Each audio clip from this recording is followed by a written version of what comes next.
backward banana republic which Nigeria has become, to speak in exactly those terms. But what they have cleverly forgotten is that they are the instigators of separation. They are the ones making the polity ungovernable. They are the ones going about pillaging, killing, sacking villages and occupying them. They are the ones that have taken nepotism to a new and unbelievable level. They are the ones running Nigeria as if it is a private family business. They are the ones that have promised and sworn to bring Islam into Biafra land. They are the ones arming and equipping the 4 known terror groups you have in Nigeria to cause havoc and kill innocent people. We are not going to fold our hands and watch this continue to happen. The same set of circumstances obtained in 1966 when over 300,000 Biafrans were slaughtered in the north.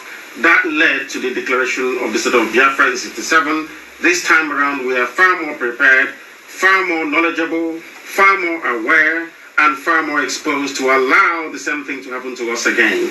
They promised to Islamize and to colonize us, but we will not allow that to happen. So let me ask you this. Recently, when Nigeria held elections, you made a proclamation about a support for one party or another. People say, if you want an independent state, why support a party to participate in an election that you don't believe in, that really undermines your objective of having an independent state of Biafra? First of all, we are Democrats, and secondly, we did not advocate for the voting of any particular party. What we said very clearly is that the policies of APC, as championed by the cabal who are in charge in Abuja, is not sustainable and cannot be supported. We also wanted to demonstrate our ability to be flexible and more so to respond to the yearnings and aspirations of our elders who demanded and pleaded with us to allow the voting to go ahead. But what I can say to you is that voting in Nigeria, as you've well seen, thankfully you were there to observe it, is not only shambolic, but is an exercise in futility. Voting doesn't count in Nigeria. People voting in Nigeria is a wasted effort. All the ballot boxes, all the ballot papers, all the polling stations belonging to Biafrans in Lagos, for instance, Abuja, Kanu, Kaduna, and Zaria, were all destroyed during the election day, rendering it absolutely useless. What they have said to us is that we do not belong to Nigeria, we are not part of Nigeria. It is even a worse form of apartheid than what obtained in South Africa. Those are the conditions we are being forced to live under. Where the circumstances allowed us to participate, of course, we said we are lifting the boycott, but as you can see, regardless of what you do, the outcome is always predetermined. The Fulanis in the north will always write the results, and the army will enforce it, and the court will rubber stamp it, and that's where we are today. Does your cause entails in engaging with the government to achieve your objective, or does that also entail picking up arms against the administration or the state of Nigeria? Not at all. We are averse to picking up arms. We are not interested in armed struggle. We believe that ideologically and intellectually that this war can be won, and won very convincingly. Therefore, there will be no recourse to armed conflict. But in terms of dialogue, you can't say no to discussing with people. If they want to discuss the terms of separation, we are more than willing to accommodate them. But one thing is obvious. We are not going to stop until Biafra is restored. Our approach of civil disobedience and making sure that nothing functions that will benefit the central government in Nigeria continues unabated. We don't intend to slacken. We don't intend to retreat any iota. And believe you me, that Biafra will come in the not too distant future. I'm very confident of that. What does the state of Biafra mean for the people of the land? It is the kingdom of heaven upon the face of this very earth. What we have seen and continue to see since the creation of Nigeria is a level of backwardness and regression which nobody ever envisaged. Not even those that fought the British for independence could have foreseen what Nigeria would become in some decades down the line. What you're seeing is a new level of what I call primitivity in governance, a new level of poverty, a new level of backwardness, a new level of What they have done, in essence, is to destroy every fabric that sustains any modern, viable democracy. By any stretch of the imagination, you couldn't possibly describe Nigeria as a civilized, viable country. All the places that I've been to, touring the world, speaking to policymakers and influencers, have led me to believe that no one has any hope that Nigeria will survive. And I can assure you, it will not survive. With this reign of terrorism, this brutal repression of free speech, this clampdown on the very core tenets of democracy, that there is no way that the Fulani template for Nigeria can survive the next 5 years. I do not envisage it. Some people have said that what you are advocating invariably puts your supporters, and for that matter, the Igbo community, in danger, not only in Nigeria, but the rest of the world. How do you react to that? We know that freedom is very expensive. We are here in the United States of America, where people fought and died and sacrificed their lives to sustain what is arguably the most civilized modern nation on the face of the earth. We recognize those sacrifices, and it is something that we're prepared to make. If ultimately, at the end of this very process, there is only one Biafran man and one Biafran woman left, we will make do with that. They can go ahead and procreate and create the future Biafra nation. What we must state very clearly is that nobody should underestimate our resolve. We are determined. My mother have just died as a result of this very effort. Many more have gone, and we are prepared to sacrifice whatever it takes to ensure that Biafra is restored. Because it's not just the hope of, say, the Biafrans themselves. Biafra will save other ethnic groups within Nigeria, and Biafra, I believe very strongly, is the beacon and the hope and the light of Africa. Once Biafra stands as an independent entity, believe you me, you will record development and progress within the wider Africa. But without Biafra, none of that will ever happen. Some Igbo monarchs have petitioned or have requested and urged the government to allow you to come back home and give your mother, your deceased mother, a befitting burial. What is your stance on that?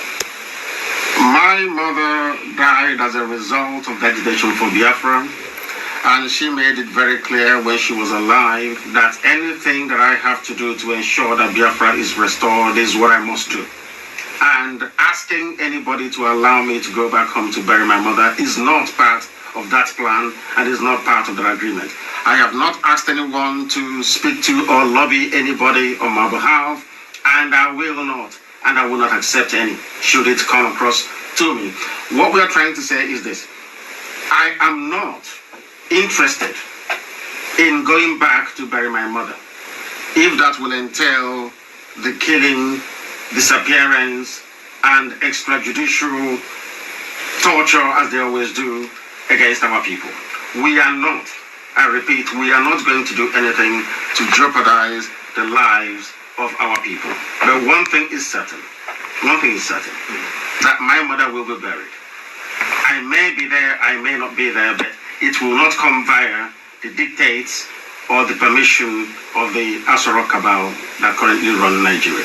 Let me ask you this. Some of your critics are saying the advocate for the state of Biafra is inward-looking, is tribalistic, as they said, or ethnic state, and that you are seeking the disintegration of Nigeria, which they said is unacceptable because it questions the territorial integrity of the state of Nigeria. Who created Nigeria? The British. Are they Nigerians? Are the British people, are they Africans by any stretch of imagination? Is Frederick Lugard an African? What they're trying to say in essence is that because Nigeria was created by Frederick Lugard, somehow it confers upon it certain legitimacy which Nnamdi Kanu, as a black African man, is not entitled to question. That's what I'm saying. We keep forgetting that Nigeria is an artificial creation. It never existed until Lugard came. There was nothing called Nigeria before the British set their foot on that part of West Africa.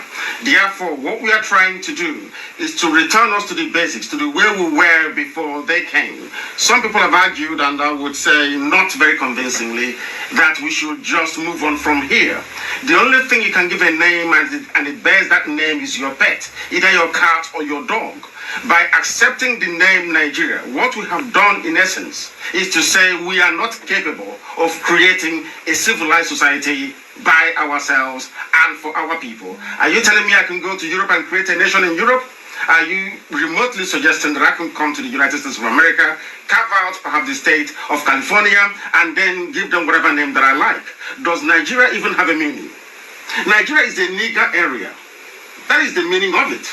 It is a nigger, a place for niggers. That's the meaning of Nigeria. That is the appropriate pronunciation.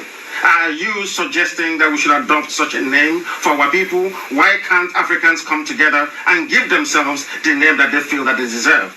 Ghana was formerly called Gold Coast, and they changed it because the people took ownership of their destiny. Why can't something happen within Nigeria? Let me tell you this. The only reason why people are apoplectic about Biafra when it's mentioned and our need for freedom is they fear for their well-being in terms of their access to oil and gas in Biafra land. All the resources that sustains Nigeria, that makes it the so-called giant of Africa, is located within Biafra. The oil and gas is within Biafra. The manpower is within Biafra. So when people talk about this fear of breaking up Nigeria, it is because they are afraid that they cannot survive on their own without access to oil and gas. I'm not cutting you short, but we have an instance where South Sudan came out of Sudan, where Sudan lost approximately over 60% of its natural resources. It's now trying to jumpstart its economy and all that. Do you want that for Nigeria as a people, a country that has lasted for nearly 60-something years? Is this what you want for the people that you've grown up with, you went to school with, that the country is still thriving, a bastion of commerce on the continent? But the same argument can be made for Ethiopia. You've just spoken to the Archbishop of the Catholic Church in Addis Ababa, extolling the virtues of the Prime Minister. The reason why he received the Nobel Prize is because Ethiopia is outward looking. They recognize and acknowledge all these various agitations. They also accept the need for people to exert their identity and for people to... If the idea is to ensure that economically Nigeria does not collapse. I have said it, and I will also go on record here on VOA to say it once again, that we will be prepared to pipe oil and gas to every region within Nigeria.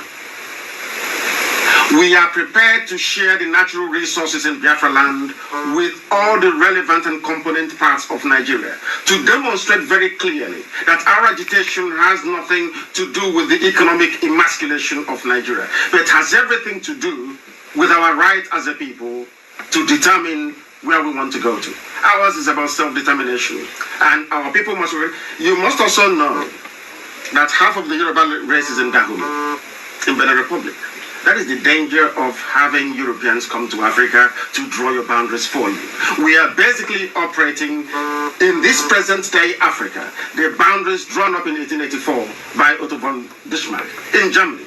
Do you think that is fair? I don't think it is. And it is the duty and responsibility of Africans to apply African solutions to African problems. The idea that you can come to Africa and just say, you, from today you are all Nigerians, I think is laughable. You cannot do that anywhere else, only in Africa. Why must we allow it? Before we go, Nnamdi, what do you expect for your people in the next 5 to 10 years' time in this struggle to establish what you described as a Biafran state? My expectation is that in the not too distant future, there will be Biafra. If there is no Biafra, believe you me, the consequences will be disastrous for everyone.